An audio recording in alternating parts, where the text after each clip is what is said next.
Under the cold neon haze of Silicon Valley's nights, Daniel Harper walks alone. His billion-dollar empire can't quiet the guilt left by a tragic fire that took his parents. That's when he meets Elena, a warm-hearted chef whose quiet smile begins to thaw the grief in his soul. Their love blooms. A daughter is born. Her name is Sophia, but a single letter, left on a kitchen counter, shatters everything. Elena vanishes. Sophia disappears, and Daniel is told the woman he loved betrayed him. 7 years later, in a forgotten corner of San Jose, a little girl with a familiar scar begs for help. When Daniel sees her eyes, his eyes, he knows the truth was buried. But someone wanted it that way. Now he must face betrayal, loss, and danger to uncover what really happened to Elena, and protect the daughter he never stopped loving. Subscribe for a heart-wrenching story of rediscovery, justice, and the fire of love that refuses to die. Daniel Harper didn't cry at his parents' funeral.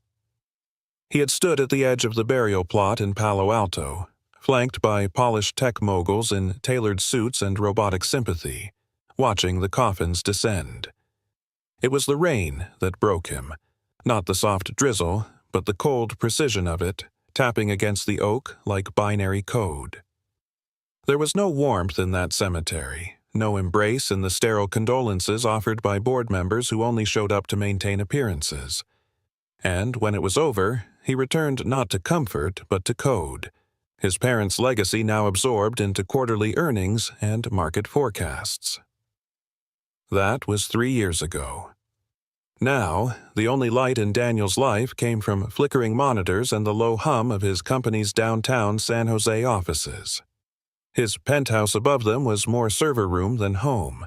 He slept in 2-hour bursts and consumed meals through protein bars and silence. Relationships, what few he had, lived in calendar invites and ended with bullet-pointed summaries. But something about that night, that specific Friday night, was different. The city pulsed with its usual rhythm, the distant wail of ambulances, sirens echoing off glass facades, and the laughter of strangers leaking from rooftop bars. Daniel walked alone through it all, tailored coat flapping against his legs, heading toward an inconspicuous building at the edge of Soefa district. He didn't know why he went there. Maybe he just wanted noise that didn't feel artificial. Maybe he just didn't want to go back upstairs.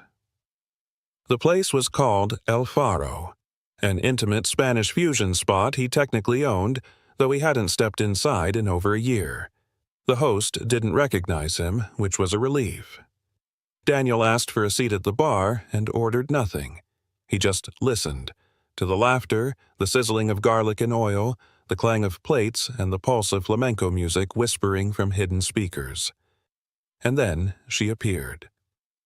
Not like a movie entrance, no spotlight, no slow motion, just a woman moving through the kitchen doors with a ladle in her hand and a smear of saffron across her cheek, speaking softly to a sous chef. Her black apron was dusted in flour, her hair loosely pinned, and her eyes, God, her eyes, were the color of espresso left to cool in sunlight. She didn't notice Daniel, not yet, but her presence warmed the space around her like a lighthouse through mist. She was Elena Martinez, the executive chef. And in her smile, offered freely to a frustrated waiter, in the way she steadied a burning pan with practiced grace, Daniel saw something he hadn't felt in years. Peace. It wasn't beauty that drew him. It was something deeper, more disarming. Something about her reminded him of home. Not the one with the penthouse view, but the one with his mother humming in the kitchen and his father falling asleep on the couch with work still clutched in his hands. "Elena," the waiter whispered to her as she passed. "Table 6 wants to meet the chef." "Tell them I'm not a magician," she said with a quick grin. "Just a woman with good olive oil." Her voice was music. Rich, warm, unguarded. Daniel didn't even realize he was smiling. She noticed him then. Their eyes met for a fraction of a second too long. Something flickered across her face. Curiosity, maybe. Recognition. Then she looked away, tending to the next dish with focus so graceful it felt like choreography. Victor would have sneered. Daniel's older brother, CFO of Harper Tech and the self-appointed gatekeeper of their late parents' empire, hated when Daniel slummed it with the working class. Victor would have reminded him that feelings were liabilities and that human connection was a poor investment. But Victor wasn't here. And for the first time in months, Daniel didn't care what he thought. Later that night, after most guests had left, Elena emerged from the back with her coat slung over her shoulder, cheeks flushed from the kitchen heat. She almost walked past him, but paused, sensing something unfinished in the air. "You've been sitting there for 2 hours," she said softly, not unkindly. Daniel nodded, standing slowly. "I guess I was hungry." "For food?" she asked, arching a brow. He smiled, the first real one in months. "For something I forgot I needed." She tilted her head, intrigued but cautious. "Well, I hope you found it." "I think I found the start of it," he said. "I'm Daniel." "Elena," she replied, shaking his hand. "Do me a favor, Daniel." "What's that?" "Next time, actually order something. It's hard to cook for ghosts." Her words followed him into the night. And, for the first time since the fire, Daniel didn't feel so alone. Daniel returned to El Faro the very next evening, this time with intention. He wore a sweater instead of a suit. No driver, no assistant trailing behind him, no phone in his hand. Just himself. That alone felt foreign, almost rebellious. And when he stepped through the doors, the same low, golden light washed over him, along with the aroma of simmering tomatoes, cumin, and something slightly sweet, like home before everything burned. Elena didn't see him at first. She was laughing with her line cooks, balancing 3 plates on her arm like a magician with a spell to cast. But when their eyes met, her smile didn't falter. It deepened, softened, as if she'd been expecting him. No shock, no nerves, just recognition. This time, Daniel ordered the house special. By the time the caramelized lamb arrived, he'd already forgotten his hunger. He watched her work the kitchen from afar. Efficient, compassionate, quietly commanding. It reminded him of the way his mother used to navigate the world, leading without trying, teaching without preaching.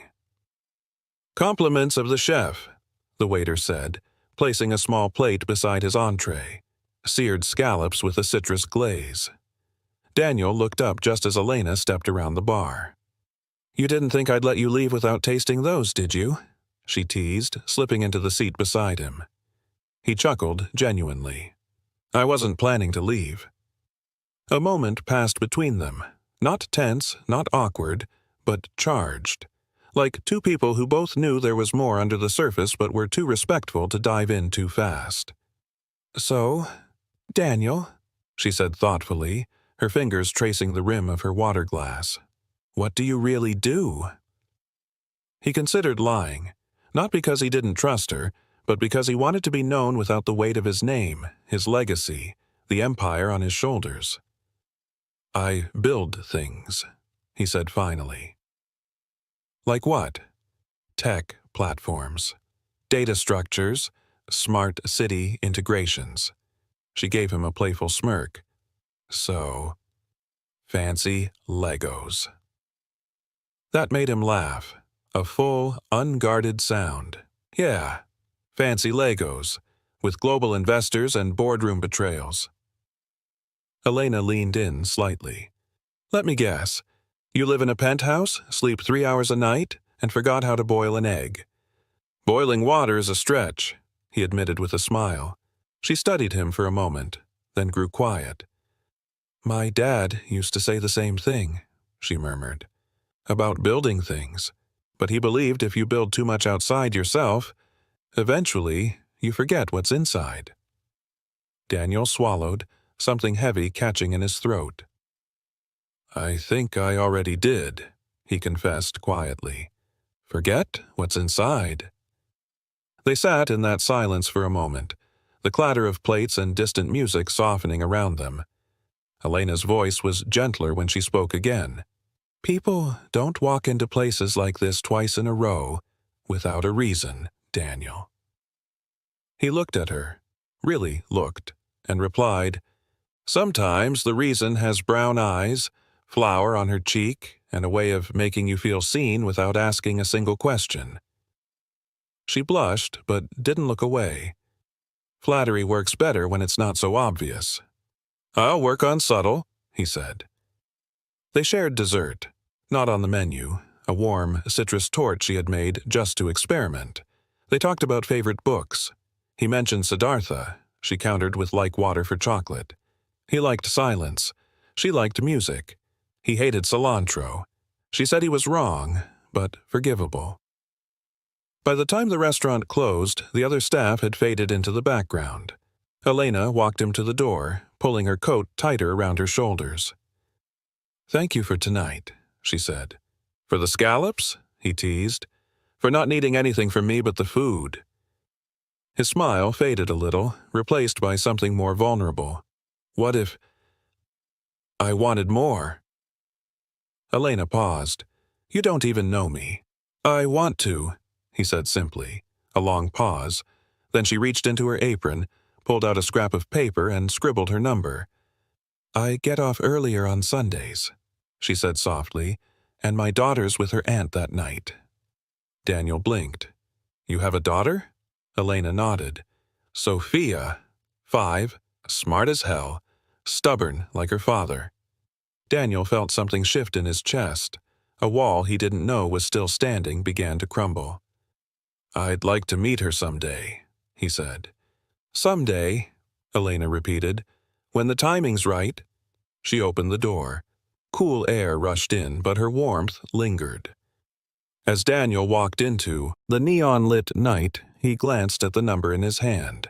For the first time in years, the world didn't feel like something to conquer. It felt like something to come home to. Daniel stood frozen outside the playground gate in the Ballard, the crumpled napkin with Elena's handwriting still in his pocket. Weeks had passed since that quiet night at El Faro, and Sunday had finally come, his first real chance to see her outside the kitchen. Elena waved to him from a wooden bench under a maple tree, her dark hair pulled back into a loose braid. But it was the girl beside her that made Daniel's breath hitch. Sophia. She was kneeling in the sandpit, face scrunched in concentration as she tried to balance a twig bridge between two toy trucks. Her small fingers moved with focus, with certainty, tiny echoes of Elena's graceful confidence. She's beautiful, Daniel murmured as he approached. She's trouble, Elena said playfully, though the pride in her voice softened the words. But she's mine.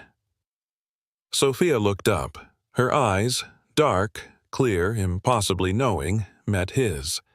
She didn't smile right away. She studied him. Then, with a kind of quiet courage, she stood and walked over. You're the man from the restaurant, she said. You eat scallops weird. Daniel blinked. Do I? You chew too slow, like you're afraid they'll run away. Elena covered her mouth to stifle a laugh. Daniel knelt to Sophia's eye level. I guess I was trying to make them last. Sophia tilted her head. That's silly. Food doesn't last. People don't either. The words were too heavy for a child. Daniel's chest tightened. Elena's smile faltered for just a second before she picked Sophia up and set her on the bench. Why don't you show him your scar, mija? She said gently. Sophia raised her right arm. A thin, pale line curved near the base of her wrist, like a quiet thread of memory stitched into her skin. She got it when she was born, Elena explained. Umbilical cord wrapped tight. They almost lost her. Daniel nodded, but his heart dropped. That scar. It was proof, a piece of truth she'd kept hidden until now. He turned to Elena slowly. Why? Tell me this. Elena didn't answer right away. She watched Sophia jump down and skip back toward the playground. Because it's not fair to pretend forever, she said at last. You deserve to know, and she deserves a chance. Daniel lowered his voice. Is she? Yes, Elena said before he could finish. She's yours. The words struck him like a wave, shocking, overwhelming, almost impossible. He sat beside Elena, numb with realization. The gentle hum of kids playing in the background seemed suddenly surreal. I wanted to tell you back then, Elena continued, voice thick with held-back tears. But Victor, your brother, he said he'd destroy me, said no one would believe me. Daniel stiffened. Victor knew? He knew before I did. He called me a distraction, said I was endangering your future, your company. He made me sign something, threatened to cut off every path I had, so I left. Daniel's hands curled into fists. Shame burned through him. Shame that he had trusted Victor, that he hadn't asked more questions, that he'd allowed fear to make the choice for him. I never stopped thinking about you, he whispered. Either of you. Elena looked at him, her eyes raw but calm. But you moved on. No, Daniel said hoarsely. I built walls. I told myself I was doing it for the company, for legacy. But the truth is, I was just trying not to feel. They sat in silence, both watching Sophia as she negotiated a toy from a boy twice her size with alarming finesse. Does she know? Daniel asked. Elena shook her head. She knows her daddy was someone I loved once, that he couldn't stay, but she doesn't know you're him. Daniel's throat tightened. Would you let me be in her life now? Elena hesitated.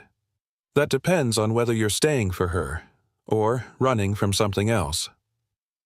Daniel nodded, absorbing the weight of her words. I don't have all the answers yet, but I know this. I want to try. I want to earn it. She studied him for a long, thoughtful moment. Then she reached into her coat pocket and handed him a folded drawing, crayon lines forming a stick-figure family. A tall man, a woman with long hair, and a little girl with a blue dress and a crooked smile. She drew this last night, Elena said softly. Said it was a dream. Daniel opened the paper slowly, reverently. His breath caught. The stick-figure dad had his hair and his eyes. Daniel Harper sat in his car long after the playground had emptied, Sophia's drawing spread out on the passenger seat like a delicate fragment of another life. The little stick-figure family stared back at him. Simple, bright, hopeful. It felt like the first honest thing he'd held in years. He didn't go home. Instead, he drove aimlessly through the quiet streets of San Jose until the sky turned gray and the first hint of dawn crept over the rooftops. His mind replayed Elena's voice the way she had said, You deserve to know, and she deserves a chance. Over and over, like a prayer, like an accusation. When he finally returned to his penthouse, he went straight to the study. The room smelled like leather and dust, untouched since the last board meeting he'd hosted here. He opened the bottom drawer of his desk, the one he never used anymore, and pulled out a black velvet pouch. Inside was the engagement ring.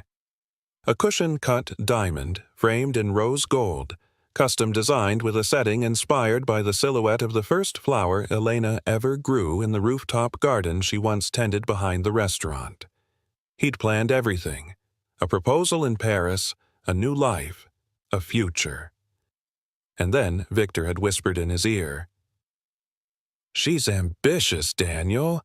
She sees your net worth before she sees your heart. Daniel clenched the pouch in his fist. The betrayal was starting to rot from the inside now, bitter and corroding. Not Elena's betrayal, Victor's. He didn't sleep.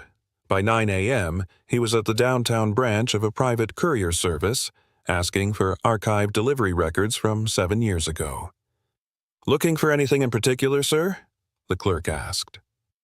Daniel slid a printed copy of Elena's old address across the counter.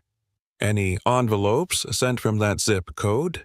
Addressed to me, or to Harper Technologies? 2 hours later, he held it in his hands, a thin envelope returned unopened. The sender, Elena Martinez. The date, 3 weeks after she vanished. He sat down on a bench outside the building, heart thudding, and opened the letter with trembling hands.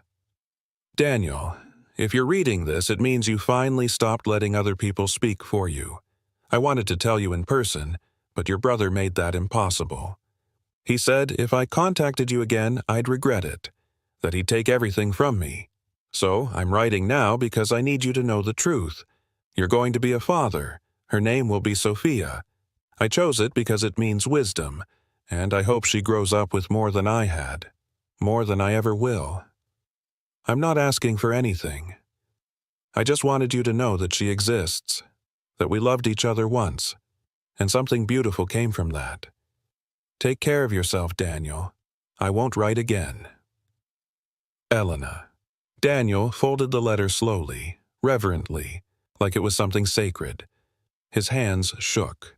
Rage surged in his chest, not wild and explosive, but quiet, focused, seething. Victor had intercepted this, hidden it, lied, manipulated him into believing Elena had left for greed or pride, and he had believed it. He rose to his feet, heart pounding. This couldn't wait. Back at Harper Technologies, he walked through the glass doors like a man on fire. His employees stiffened. His assistant, Nia, stood mid-conversation and whispered something to a junior staffer before rushing to meet him. "Sir, Mr. Harper, your brother said you were—" "Clear my afternoon," Daniel said flatly, "and tell Victor I want to see him. Now." In the executive wing, Victor's office door was already ajar. The older brother leaned over a stack of contracts, his silver cufflinks glinting in the light. "Daniel," he said, feigning surprise. "Didn't expect you this early." Daniel stepped inside, shutting the door behind him. "Did you intercept this?" He tossed the envelope onto the table. Victor's face barely twitched, but the silence spoke volumes. "I was protecting you," Victor said calmly. "That woman was going to ruin you. And look at you now. Chairman of a billion-dollar empire, you should be thanking me. You stole 7 years of my life," Daniel said, his voice low, deadly. "You let me think she betrayed me, that she disappeared for selfish reasons." "She did disappear," Victor snapped. "She ran. I just helped her find the door." Daniel stepped forward until they were inches apart. "And you let me think my daughter didn't exist." Victor's smirk vanished. "What are you planning to do now, Daniel? Throw away your legacy for a waitress and a bastard child?" Daniel's fist landed squarely against Victor's jaw before either of them realized what was happening. The older brother stumbled backward, crashing into the edge of his desk. Blood ran from his lip. "You don't get to say her name," Daniel said, breathing hard. Victor touched his mouth, eyes blazing. "You just made a mistake." "No," Daniel said, backing toward the door. "I'm finally correcting one." He left without another word, the letter clutched tight in his hand. For the first time in years, he didn't care what Wall Street thought, or the board, or anyone who measured his worth in numbers. There was only one thing that mattered now. Getting back the family he should have never lost. The sun dipped low behind the warehouses of East San Jose, painting long orange streaks across cracked pavement and rusted fences.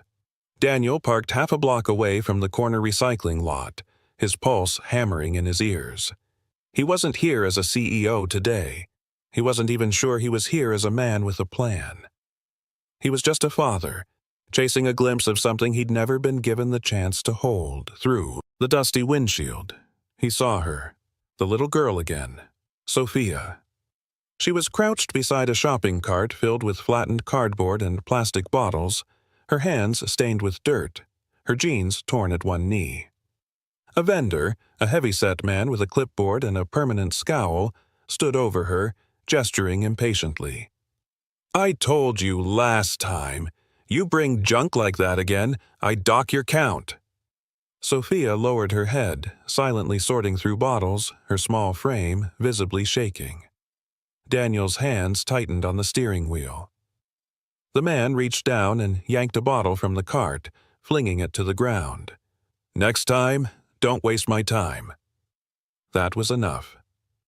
Daniel stepped out of the car, his polished shoes crunching against gravel. He moved swiftly, each step fueled by a fury that had nothing to do with wealth or status, and everything to do with the injustice unfolding in front of him. "Hey!" he called out sharply. The vendor looked up, annoyed. "What, you her dad or someth?" "Yes," Daniel said coldly. "I am." The lie wasn't really a lie. Not in his heart. The vendor raised his hands in mock surrender. "Whatever, man. She brings trash. I treat it like trash." Daniel stepped between him and Sophia. "And if you touch her again, you'll be sorting recyclables with a broken jaw. Are we clear?" The man muttered something under his breath and shuffled back toward his booth. Daniel turned. Sophia hadn't moved. She was staring at him with wide, cautious eyes, blue, like a cloudless winter sky. Eyes that should have grown up in warmth, not fear. He crouched down slowly, keeping his voice soft. "Are you okay?" She nodded once, silent. Daniel glanced at the overturned bottle and reached for it. "Let's clean this up together." They picked in silence, side by side. Sophia's movements were practiced, careful. He wanted to scream at the world for forcing a child to become this meticulous, this quiet, this cautious. When they finished, she looked up at him hesitantly. "You don't really know me," she said plainly. Daniel's throat tightened. "No, but I'd like to." Sophia studied his face, her eyes narrowing slightly. "You were watching before. From the car. I was. Why?" He hesitated. "Because I saw you yesterday, and I haven't been able to stop thinking about you." Sophia frowned, clearly confused. "Your name is Sophia, right?" She blinked. "How do you know?" He smiled gently. "I knew someone once who talked about naming her daughter that, a long time ago." Sophia tilted her head, still wary. "Mom used to say that too." Daniel's heart skipped. "She sounds like a smart woman." "She was." Her voice faltered for a moment. "She's gone now." There it was, the final weight of truth. He had wondered, feared, but hearing it in Sophia's voice made it unbearably real. "I'm sorry," he said quietly. "No one as good as your mom should be gone this early." Sophia picked at a fray in her sleeve. "People leave. That's what they do." "Not all people," Daniel replied, his voice thick. "Some just get lost for a while." She didn't answer, but she didn't walk away either. "Do you have anyone looking out for you?" he asked carefully. Sophia shrugged. "Mrs. Callahan, she's old. From church. She lets me sleep on her couch." Daniel exhaled slowly. "Would it be okay if I walked you there?" Sophia studied him again, then nodded once. "Just to the block." They walked slowly down the broken sidewalk. The city around them buzzed with the fatigue of another long day. Sophia carried her empty cart with stubborn pride. At the corner, she stopped.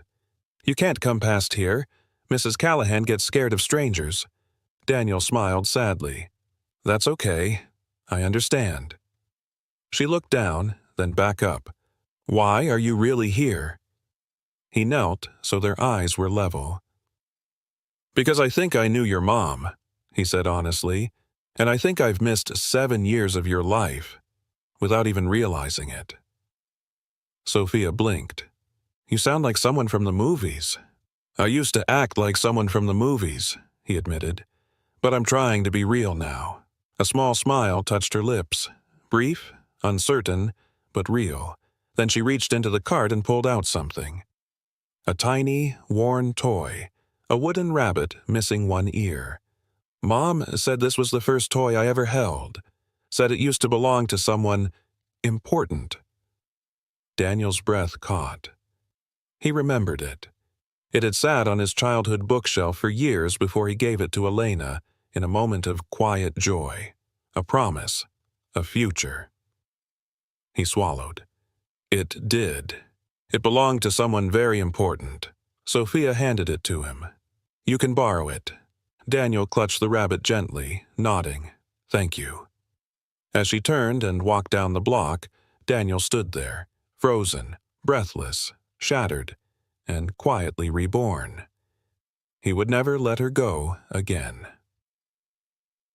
The next morning, Daniel was parked on the same block before the sun had even crested the rooftops. Sleep had eluded him, haunted by dreams that mixed memory with hope, the past bleeding into the present in ways he could no longer ignore. He hadn't called his assistant, hadn't opened his laptop. For the first time in nearly a decade, the only thing on his schedule was a little girl with ocean blue eyes and a wooden rabbit in her cart. Just before 7, she appeared again, pushing the same metal cart with quiet determination, her hair tied back with a rubber band that had seen better days. She didn't see him right away. Daniel stayed in his car, watching as Sophia bent to pick up a fallen plastic bottle, then winced and pulled her sleeve up. That's when he saw it. A small, crescent-shaped scar just above her wrist. Pale, but distinct. The same scar Elena had shown him when Sophia was barely a week old. She'd burned herself sterilizing bottles in a rented motel kitchen, swearing she'd never let anything harm their daughter again. Daniel's breath caught. His hands trembled on the steering wheel. It was her. It was really her. He stepped out slowly, calling her name before he even realized his voice was cracking. Sophia? She turned, surprised but not startled. Her lips curled into something between curiosity and recognition. You again. He smiled gently, walking toward her. You remember me? Sort of. She narrowed her eyes. You didn't borrow the rabbit like you said. You kept it. Daniel chuckled softly, pulling it from his coat pocket. I brought it back. I just needed to keep it close for one night. Sophia looked at it, then at him. You're weird. He nodded. I've been called worse. They walked in silence, heading down the block toward the same recycling depot. Daniel didn't care where they went. He just needed to be near her, to confirm what his heart was now screaming. Do you ever talk about your mom? He asked carefully. Sophia shrugged. Not much. People get sad when I do. I wouldn't. She stopped walking. Why do you care? Daniel knelt beside her cart, his voice low, careful. Because I think I loved her once. And I think I never stopped. Sophia's brows drew together. You knew my mom? Daniel nodded. A long time ago, before everything. Sophia studied him. She said my dad left. Daniel's heart sank. I didn't mean to. I didn't know. He didn't finish the sentence. There were no words that would be enough. Mrs. Callahan says dads don't always know how to be brave, Sophia said softly. But sometimes they learn. Daniel swallowed the lump in his throat. Mrs. Callahan is a wise woman. They reached the depot, but Sophia didn't stop. Instead, she motioned toward an alley behind a corner laundromat. Don't want the guy yelling again, she explained. Daniel followed her into the shade and they began sorting recyclables in a patch of filtered sunlight. As they worked, he dared to ask, Did your mom ever talk about someone named Daniel? Sophia paused. Sometimes. She used to cry when she said your name. He nodded solemnly. I cry when I think about her too. A long silence passed between them. Then Sophia looked up and whispered, Are you him? Daniel didn't answer right away. His voice shook as he said, I think I am. She blinked slowly. But you left. I didn't know I was leaving you, he said. If I had known. Tears welled in his eyes before he could stop them. He looked away, ashamed, but small fingers reached for his hand. It's okay, she whispered. I'm not mad. He turned, stunned. You're not? Sophia shook her head. You came back. That's more than most people do. Daniel leaned forward, his forehead resting gently against hers. You are the bravest little girl I've ever met. She smiled. Mom said I get that from her. She was right. A sound startled them, footsteps at the alley's edge. Daniel turned, expecting Mrs. Callahan maybe, or a passerby. But instead, a man stood there, watching with narrowed eyes. Daniel stood protectively. Can I help you? The man shrugged. This your kid? Daniel hesitated. Yes. The man scoffed. Looks like trouble found her again. She okay? Sophia quickly stepped behind Daniel. Daniel squared his shoulders. She's fine. And if you're the trouble, I suggest you find a new alley. The man smirked. Not me. But there's people asking about her lately. 2 guys. Black sedan. Not from around here. Daniel's spine went cold. Did they say what they wanted? Just showed her picture. I told him nothing. The man disappeared around the corner, leaving Daniel shaken. Sophia looked up at him. Are they bad people? Daniel nodded slowly. Yes, but I won't let them near you. Ever. He knelt again, this time gripping her shoulders gently. Sophia, I need you to trust me now, okay? I need to take you somewhere safe. Where? Someplace warm, with real beds, and waffles, and locks on the doors that only open for people who love you. She paused, then whispered, Okay. Daniel wrapped his coat around her shoulders as they walked to the car. As he opened the door, she paused again. Will you stay? Daniel smiled. Forever. And, as she climbed in, her tiny hand finding his, Daniel knew. No boardroom, no billion-dollar deal, no empire in the world could ever compare to this moment. He had found his daughter, and he wasn't losing her again. Daniel didn't drive straight home. He didn't trust home, not when someone had been asking questions about Sophia.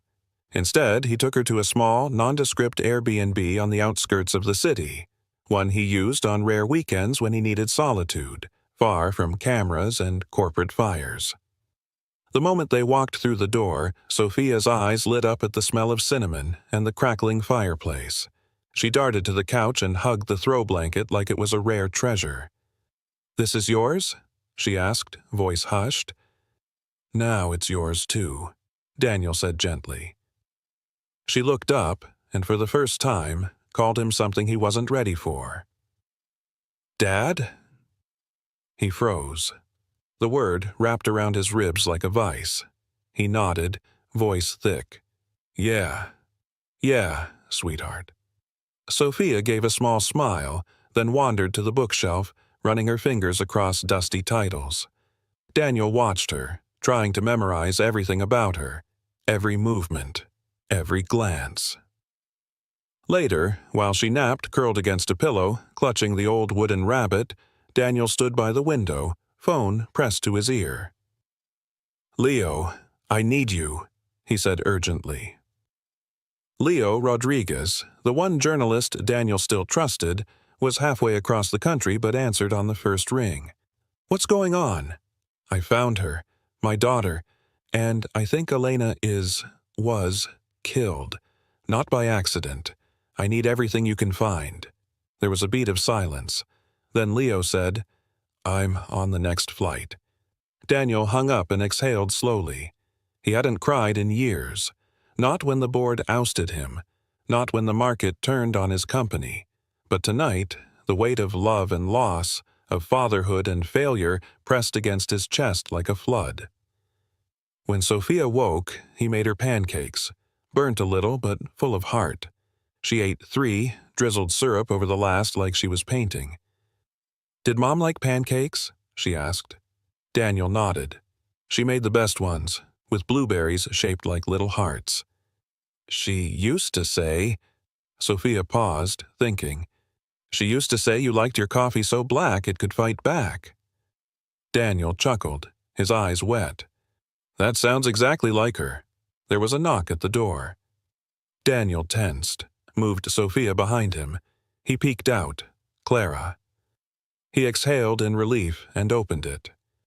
Clara stepped in quickly, holding a folder to her chest. Her hands were shaking. You were right, she whispered. Victor. He knew. He knew where Elena was. He paid her to leave. Daniel's blood ran cold. What? Clara set the folder on the table and opened it. Emails, bank records, signed NDAs. He made her sign papers, paid her just enough to vanish, threatened to ruin her if she ever came back. She didn't want to take the money, but he told her you— Clara's voice cracked. He told her you ordered it. Daniel staggered back a step, jaw clenched. I never knew. He said it would protect the family legacy, that she was beneath you, and when she tried to fight back— Clara hesitated, then pushed forward a worn, crumpled envelope. She wrote this, never mailed it, gave it to me the day before she died. Daniel opened it with trembling fingers. Inside, Elena's handwriting flowed like a whisper from the grave. Daniel, if you're reading this, it means I couldn't keep running. I never stopped loving you. I tried to protect Sophia from this world, from the lies, from your brother. I hope one day she finds you. I hope one day you'll believe me. E. Tears streamed down his face. She didn't leave me, he said brokenly. She was driven out. Sophia, quiet behind him, slipped her hand into his. She tried to protect me, she whispered. Daniel knelt beside her, his hands framing her small face. And now I'll protect you, with everything I have.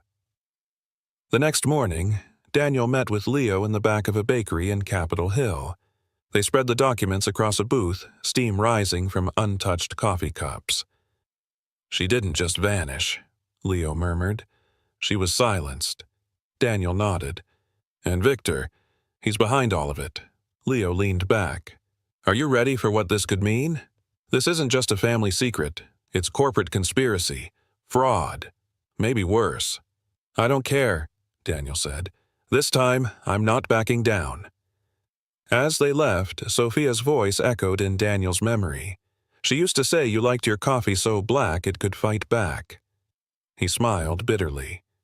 So would he. But not with bitterness. With truth. With justice. With the love that never died. The next 72 hours unfolded like a storm Daniel could neither outrun nor fully prepare for. With Leo at his side and Clara providing a direct link to the past, the weight of everything Victor had orchestrated began to unspool, messy, tangled, and soaked in betrayal. They worked out of a co-working space near Pike Place Market, keeping Sophia far from the chaos. Daniel had Clara arrange for a trusted nanny, a retired kindergarten teacher named Mary, to watch her during the day, while he and Leo pored over evidence. There's more, Leo said late that night, rubbing the back of his neck. He slid over a thumb drive. Surveillance footage, street cams. I pulled strings. Daniel leaned in as Leo clicked play. The grainy footage showed the intersection near South Lake Union, a black sedan running a red light, a woman stepping off the curb, then being struck. Elena, Daniel breathed. Leo nodded grimly. There's no skid marks, no attempt to stop. This wasn't an accident. Daniel's jaw clenched. And Sophia? She was at daycare, Leo replied. By sheer miracle. Victor knew she wouldn't be there. That's why he moved then. Daniel buried his face in his hands. She died thinking I turned my back on her. And now Sophia's all I have left. Leo put a hand on his shoulder. No, she's not all you have left. She's everything you're about to fight for. At dawn, Daniel stood outside the gates of Harrison & Vale, the private equity firm Victor had used as a front for years. His security badge still worked. He marched through the marble lobby with the slow, righteous fury of a man who had nothing left to lose but a child to protect. "Where is he?" Daniel asked the assistant at the front desk. The young woman blinked. "Mr. Harper is in his—" But Daniel was already pushing past. Victor's office was unchanged, immaculate, impenetrable. Victor looked up, more annoyed than alarmed. "Daniel, no appointment? You're going to prison," Daniel said coldly. Victor leaned back. "That's so." "I know everything," Daniel continued. "The payment to Elena, the surveillance footage, the NDAs, the car you had tail her, and I've got a journalist who's already filed a report with every major outlet." Victor's face remained calm, but a flicker of something passed through his eyes. Panic? No, not yet. Calculation. "You don't have the guts to go public," Victor said, standing slowly. "You still care too much about the company, about appearances." Daniel stepped forward. "I used to, but now I only care about my daughter and making sure you never touch anything I love again." Victor smiled coolly. "Then maybe you should have been there in the first place." Before Daniel could react, 2 security guards stepped in behind him. "Escort Mr. Harper out," Victor ordered. Daniel didn't resist. As he was shoved toward the elevator, he glanced back one last time. "This won't save you," he said. "You don't know it yet, but you've already lost." Back at the safe house, Clara was pacing. "He knows you're coming for him," she whispered. "He's going to retaliate." Daniel ran a hand through his hair. "Then we get ahead of him. We go public. Press conference. Tonight." Leo raised an eyebrow. "You sure?" "Completely." At 8 p.m., Daniel stood behind a podium in a community center packed with reporters, cameras flashing like fireworks.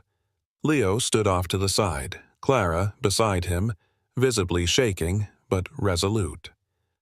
Daniel looked out at the crowd, and then directly into the camera. "My name is Daniel Harper. I was CEO of one of the largest AI firms in the Silicon Valley. I lost my way. Then I lost the woman I loved. And for years, I believed the lie that she left me." He paused, his voice trembling slightly. "But she didn't leave. She was forced out, by my own brother, by a man who is hidden behind corporate walls and family name." The room held its breath. Elena Martinez was murdered, and the man responsible sits in a penthouse in this very city, untouched. Gasps, camera shutters, murmurs building to a storm.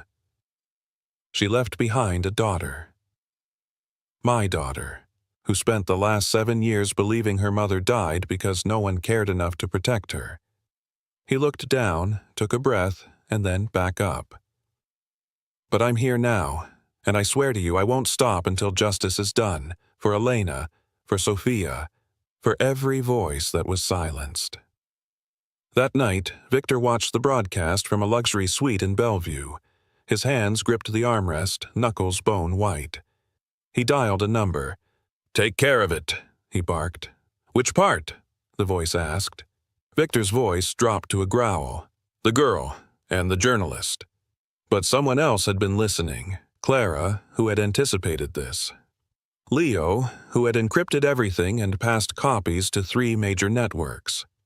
Daniel, who had already arranged protection for Sophia and had filed custody papers that morning. The net was closing. And, for the first time in his life, Victor Harper had no escape route. Only the truth and the reckoning it carried. By morning, the city had changed. Headlines screamed from digital banners and newsstands across Seattle. Tech tycoon exposes brother in chilling murder cover-up. From grief to justice, Daniel Harper's shocking confession goes viral. But inside the quiet apartment above the cafe near Capitol Hill, where Sophia now stayed with Mary and Clara, reality settled more softly, like dust after a storm. Daniel sat at the table, staring at a crayon drawing pinned to the refrigerator. It was Sophia's latest, a stick figure with messy brown hair, holding hands with a smaller girl beneath a sky full of stars. On the bottom she'd written, "Me and Mommy. Daddy watches from the moon." Daniel's throat clenched. He was on the verge of breaking again when Clara entered with trembling hands and a newspaper folded under her arm. "Page 3, she whispered. "They published the security footage." He scanned it. The blurred video of the black sedan, the timestamp, the collision. The world finally had what he had carried in silence for too long. But it wasn't over. That afternoon, Leo burst in, panting. "You need to see this." He turned on the TV, a press conference, the Seattle Police Department. A stern-faced lieutenant stepped to the mic. "Following new evidence and public testimony, a warrant has been issued for the arrest of Victor Harper in connection with the 2017 vehicular homicide of Elena Martinez." Daniel closed his eyes. "But," the officer added grimly, "Mr. Harper's current whereabouts are unknown. He failed to report to a scheduled meeting with federal authorities this morning." Clara gasped. "He's running." Leo nodded, face pale. "Or worse, he may go underground. Daniel, he might still come after her." They moved Sophia that night. Under police protection, she was placed in a secure safe house 30 minutes outside the city. Clara went with her, pretending it was just a fun vacation sleepover. Sophia had begun to smile again, but only when she thought no one was watching. Daniel stayed behind. There was more to do, more to unravel. And then, just past midnight, a message arrived. An email. No subject line, no signature, only a video. Daniel clicked it. The image wobbled for a second before focusing on a shaky interior, Victor's private jet hangar. Victor stood before the camera, unshaven, raw-eyed, but still seething with entitlement. "You think you've won," he said coldly. "But all you've done is destroy your own name. You broadcasted weakness, Daniel. You chose a dead woman and a bastard child over legacy." Daniel leaned forward, fists clenched. "But I warned you once," Victor continued. "I will not be erased. You want her safe? You better pray I don't get there first." Then the video cut to black. By morning, Daniel was in motion. With Leo and a detective from SPD, they traced the IP used to upload the video. It had pinged briefly off a Wi-Fi signal near Port Townsend, a ferry town, a known private airstrip nearby. "We don't think he's left yet," the detective said, "but we've got units on both sides of the sound." Daniel made one call, to Clara. "Get her out of there, now." She didn't question. "Already packing. Should I tell her anything?" Daniel's voice cracked. "Just tell her I'm coming soon." An hour later, Daniel stood in front of a familiar door, the house near Bainbridge Island where he and Elena once dreamed of raising Sophia. The house Victor had purchased without Daniel's knowledge, then abandoned. Inside, it smelled like dust and salt water, but the memories were immediate. Daniel found himself in the living room, staring at the fireplace where Sophia had taken her first wobbly steps. He knelt, opened the drawer beneath the hearth, and pulled out the old wooden box Elena had kept there. Inside, Sophia's baby shoes, Elena's locket, and a flash drive. His heart pounded. Leo, now beside him, took it. "Let me check it." He plugged it into his laptop. Files. Dozens of them. Emails, voice memos, audio files. Elena's voice filtered through the speakers, soft, tired, but determined. "If something happens to me and you're hearing this, then Victor finally got what he wanted. But I need the world to know. I never left you by choice. I never took your child. I tried. God knows I tried." Daniel staggered back, as if struck. "She loved you," Clara whispered. "She died, trying to protect us," Daniel murmured. And now, finally, They had her words. That night, Daniel stood on the balcony of his downtown suite, phone in hand. He posted the video, the full audio, no edits. The response was immediate. Justice for Elena began trending nationwide. Support flooded in. Whistleblowers, employees, even Victor's former driver. By sunrise, Victor was spotted near the Canadian border, trying to charter a seaplane. He didn't make it. He was arrested without incident, though not without scandal. Daniel received the call while sitting beside Sophia's bed, her tiny hand curled around his thumb as she slept. "It's done," the detective said. "He's in custody. Bail denied." Daniel didn't speak. He only exhaled. Long, quiet, relieved. Clara watched him from the doorway. "You okay?" she asked gently. Daniel looked down at Sophia, who stirred faintly in her dreams. "For the first time in 7 years," he said, voice thick, "I think I might be." Rain whispered across the rooftop of the safe house as dusk settled, casting long shadows over the quiet suburb. Inside, the mood was tense. Clara paced near the window, her eyes darting between the streetlights and the darkened silhouettes outside. Sophia sat curled on the couch, clinging to the small stuffed bear Daniel had once gifted her, a bear he'd unknowingly chosen on her first birthday. Suddenly, a noise. A scrape at the back door. Clara's breath hitched. She moved swiftly, grabbing the pepper spray from the kitchen drawer and placing herself between Sophia and the hallway. Another sound. A muffled voice outside, then, "Clara! It's me! Daniel!" She ran to the door and threw it open. Daniel stood soaked, his face pale, but his eyes resolute. Behind him, 2 SPD officers quickly swept into position, securing the perimeter. "He tried to cut power to the house," Daniel said breathlessly. "He's desperate. I had to come." Clara nodded, shaken. "She's inside." Daniel stepped in just as Sophia peeked timidly from the living room. When she saw him, she rushed forward without hesitation. "Daddy!" The word stopped time. Daniel dropped to his knees, arms wide, catching her as she leapt into him, burying her face in his soaked shoulder. "I've got you," he whispered, voice thick. "I've got you, baby. No one's ever taking you again." The next morning, with Victor safely behind bars and bail denied on all counts, Daniel stood at the entrance of the King County Courthouse. In one hand, he held a leather folder. In the other, Sophia's tiny fingers. "You sure you're ready?" Clara asked, stepping beside him. Daniel nodded. "I've waited 7 years for this." Inside, a judge sat solemnly at the family court bench, reviewing the petition with a practiced eye. "You are requesting full legal custody of Sofia Martinez, daughter of the late Elena Martinez?" she asked. "Yes, Your Honor," Daniel said, his voice unwavering. "And you've submitted DNA verification, financial capability, and psychological evaluations?" "Yes," he said again. "And if I may, I also have a video from Elena, a recorded message from before she died."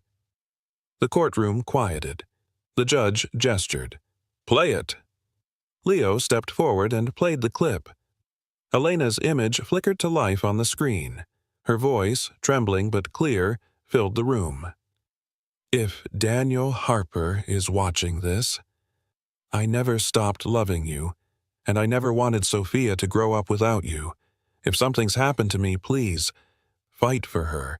Give her the life we dreamed of. She deserves more than what I could give alone. And you deserve to be her father." Even the clerk wiped at her eyes. The judge leaned back, visibly moved. "Sophia," she said gently, turning to the little girl, "would you like to say anything?" Sophia stepped forward, her voice soft but steady. "I want to live with my daddy. I love him, and I think Mommy would be happy now." That afternoon, the order was finalized. Daniel Harper was granted full custody of his daughter, and for the first time in years, a different kind of paper made headlines. Justice, fatherhood, redemption, Harper family begins again. That evening, Daniel returned home, to the same Ballard rental he once visited when Olivia had first let him in again. But this time, it was different. The walls were warmer. Laughter filled the air. Clara had baked cupcakes, and Sophia had iced them, badly. "Why is this one green?" Daniel asked, chuckling. "It's for Mommy," Sophia said with pride. She liked the color of the garden. Daniel paused, then kissed the top of her head. "I think she would have loved that." They ate on the floor, plates in their laps, like an improvised picnic. Later that night, after Sophia had fallen asleep curled up next to Claire on the couch, Daniel stood by the window, staring into the city skyline. Leo joined him quietly. "You okay?" Daniel nodded slowly. "I didn't save Elena in time, but I'll spend the rest of my life making sure Sophia never feels that kind of fear again." Leo clapped a hand on his shoulder. "Then you already have." The next morning, a new story broke. Victor had confessed. The taped confession, obtained during a desperate call from jail to his lawyer, detailed the entire scheme: how he hired the driver, how he blackmailed Elena into silence, how he manipulated shareholders behind Daniel's back. It was over. Victor Harper was done. And yet, Daniel wasn't finished. That same week, he made one final announcement: the creation of the Elena Martinez Foundation, dedicated to supporting single mothers and survivors of domestic intimidation. Fully funded, fully transparent. He stood on a stage, Sophia at his side, holding her hand as cameras flashed. "I used to think empire was everything," Daniel said into the mic. "But now I know legacy isn't what you leave behind in buildings or bank accounts. It's who you fight for when no one else will. It's love that doesn't quit. It's a daughter's laugh in the morning. It's a name spoken with pride, not power." And when Sophia leaned into the mic and added, "It's having a dad who never lets go," the audience rose to its feet in thunderous applause. Daniel stood in front of Elena's grave in Greenwood Memorial Park, one hand gently resting on Sophia's shoulder. The sun had just begun to dip behind the evergreens, casting a quiet golden light across the headstones. Clara stood a few steps behind, respectfully silent. Sophia reached into her coat pocket and pulled out a folded drawing. "It's us," she whispered. "Me, you, Mommy, and Clara. I thought she should be there too." Daniel smiled, his throat tightening as he crouched beside her. "She'd love this baby, more than you know." He took a breath and faced the stone again. The words etched into the marble were simple, but profound. Elena Martinez. Beloved mother, fierce soul, gentle heart. "Hey, Lena," Daniel said softly. "I know I'm late, and I know I failed you, but I found her. Our girl's safe now. She's brilliant, kind, so much like you." His voice wavered. "I wish I'd listened. I wish I'd never doubted." Sophia slipped her small hand into his. "She forgives you. I can feel it." Daniel looked down at her. "Do you forgive me?" She nodded solemnly. "I think. You were scared, but not anymore." He hugged her tight, the fall breeze rustling the dried leaves around them. Later that evening, back at their new home near Green Lake, Clara sat at the dining table sorting through boxes. They had officially moved in just days ago. Daniel wanted Sophia to have a fresh start, away from the house that held too many shadows. In one of the boxes, Clara found a small wooden music box. She opened it, and a soft melody floated out. Inside was a photo of Elena holding baby Sophia, both smiling at the camera with eyes full of hope. Clara paused, then walked it over to Daniel, who was helping Sophia set up her bookshelf. "She'd want you to have this," she said. Daniel took the box reverently, then met Clara's eyes. "You've done more than anyone ever asked. You stayed, even when it got dangerous."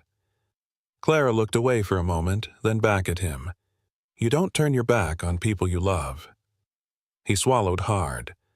"I know I never said it properly, but thank you. You saved her life, probably mine too." Clara touched his arm gently. "Don't thank me. Just don't waste what you've been given." Over the next few weeks, Daniel transitioned fully out of Harper Technologies. The board had reinstated him after Victor's arrest, but Daniel had no desire to return. The company would be left in the hands of new leadership, one that prioritized ethics over ambition. Instead, Daniel poured himself into building the Elena Martinez Foundation.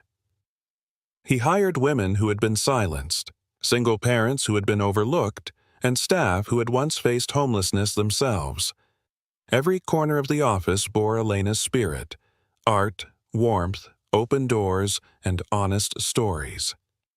But the past wasn't entirely gone. One rainy afternoon, as Daniel picked Sophia up from school, he spotted a familiar figure leaning against a car across the street. Catherine. His estranged sister stood there, umbrella in hand, guilt etched into every line of her face. Sophia was already buckled into the back seat when Catherine approached. "I heard," she began hesitantly, "about the foundation, about Victor." Daniel stiffened. "You helped cover for him." She nodded shamefully.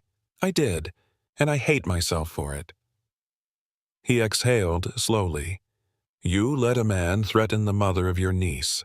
You let him destroy what little family I had." Catherine's voice cracked. "I was afraid of him, of what he'd do to me. He had leverage, but you did what I couldn't. You stood up." Daniel looked past her for a moment.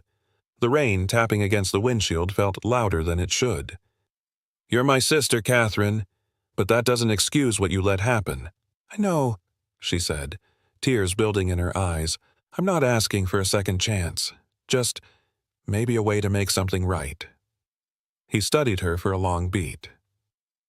"Come by the foundation," he said finally. "There's always work to be done. Start there."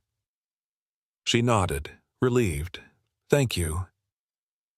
Daniel got into the car, Sophia waving from the back seat. "Who was that?" He glanced at the mirror, then smiled faintly. "Someone who forgot what family meant, but maybe she's remembering." That night, Sophia stood in front of the bathroom mirror, brushing her teeth when she paused. "Daddy?" Daniel appeared in the doorway. "Yeah?" She wiped her mouth and looked up. "Do you think Mommy's watching us right now?" He knelt beside her, brushing a stray curl behind her ear.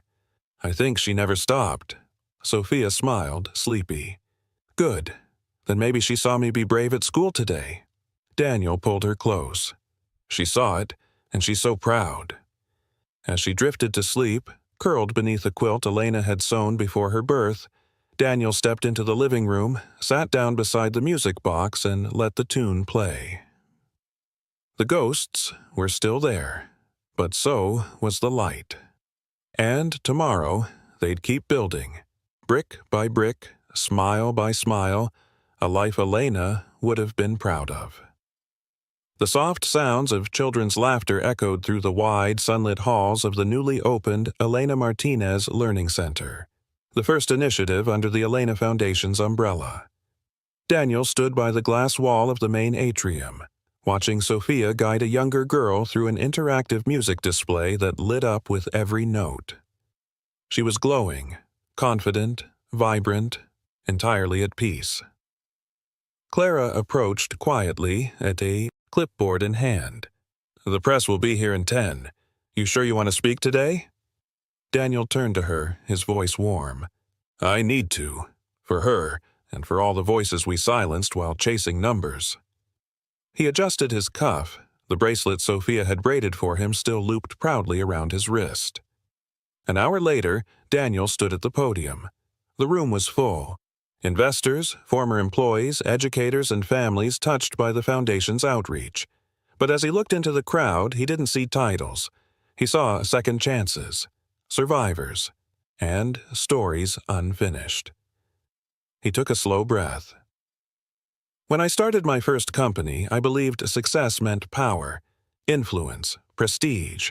But it wasn't until I lost everything that I realized what real success looks like. He paused, eyes falling on Sophia in the front row, her tiny hand clutching the same stuffed fox from years ago. It's knowing your daughter is safe. It's building something that outlasts your ego. It's love. Not just the kind we feel, but the kind we fight for. He continued, voice steady, heartfelt. This center, this foundation, isn't just about education. It's about rewriting the future for children like Sophia, who lost a mother but never lost her courage, for women like Elena, who gave everything and asked for nothing, and for people like me, who forgot what mattered until someone reminded them. Applause thundered. Clara wiped a tear. Sophia stood up, walked to the stage, and took Daniel's hand. She didn't speak. She didn't have to. Together, they bowed. Weeks passed. The foundation expanded. New programs launched. Trauma-informed therapy, housing support for single parents, career pipelines for at-risk youth. Daniel gave away 70% of his holdings to sustain it. Victor remained behind bars, convicted of attempted kidnapping, conspiracy, and embezzlement.